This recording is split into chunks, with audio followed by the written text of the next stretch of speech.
Guys तो जानते हैं आज अडानी ग्रुप के ऊपर और ये समझते हैं बेसिकली कि अडानी ग्रुप में जो हो रहा है और अडानी ग्रुप की डेट से या फिर जो ओवरवैल्यूड स्टॉक्स है उससे अगर मार्केट करप्ट होती है तो क्या हो सकता है और हम अगर उसमें इन्वेस्ट करते हैं तो हमारे लिए कितना इफेक्ट कर सकता है। तो हम इसके बारे में जानेंगे और जानेंगे डिटेल्स में कि तीनों पॉइंट्स में क्या क्या अंतर होंगे। पहला पॉइंट होगा हमारा कि अडानी का स्टॉक्स के ऊपर कितना डेट है, अडानी ग्रुप के ऊपर कितना डेट है। दूसरा जानेंगे ओवर वैल्यू स्टॉक कितना है। तीसरा जानेंगे प्रॉफिट परसेंटेज क्या है और क्या प्रोबेबिलिटी है प्रॉफिट की। राइट, तो तीनों डिस्कस करेंगे डिटेल्स में। चलते हैं और स्टार्ट।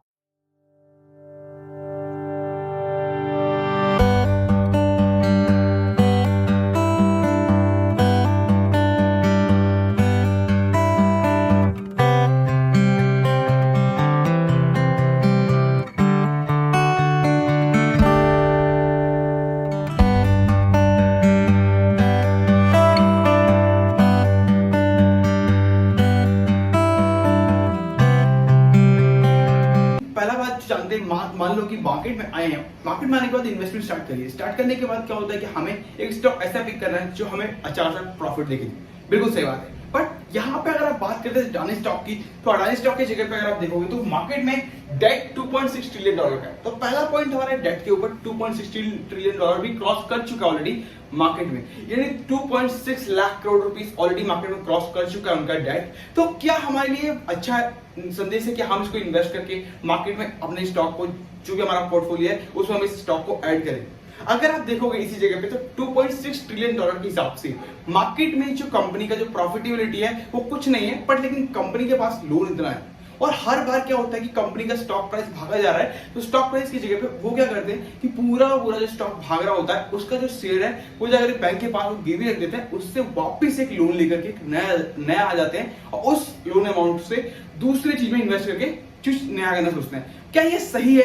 किस डायरेक्शन में चलना चाहिए और क्या इसके पीछे कारण है, लूपहोल्स हो सकते हैं। देखो, फर्स्ट थिंग, अगर मार्केट क्रैश होती है तो मार्केट में जो डेट है वो कंप्लीट नहीं हो पाएगा, और जब मार्केट कंप्लीट नहीं हो पाएगा तो मार्केट क्रैश करेगा, इस पर बहुत ज्यादा इफेक्ट पड़ेगा और बैंक में भी इफेक्ट पड़ेगा।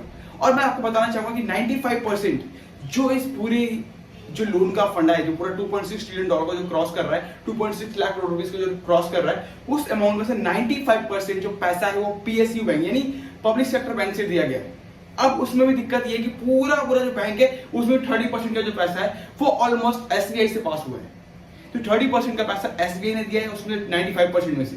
तो आप समझ सकते हो कि आपको ये पैसा कहां से मिल रहा है। एंड साथ ही साथ अगर 2.6 ट्रिलियन डॉलर का जो लोन है, अब सेकंड पॉइंट पर बात करते हैं ओवर वैल्यू स्टॉक।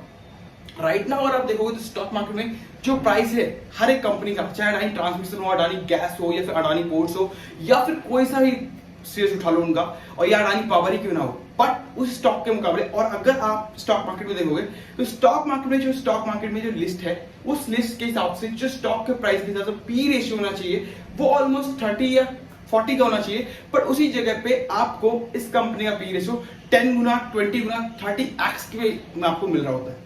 मतलब एक स्टॉक को बाय करने के लिए, आप उस स्टॉक को बाय करने के लिए, अडानी के स्टॉक को बाय करने के लिए 20 गुना 30 गुना पैसा दो, क्योंकि वो मार्केट से अलग है और अलग तरीके से वर्क कर रहा है। ऐसा क्यों? कंपनी के पास कोई प्रॉफिट नहीं है लास्ट 3 ईयर्स से, बट कंपनी का स्टॉक चलता जा रहा है। तो ये प्रॉफिट कब तक होगा?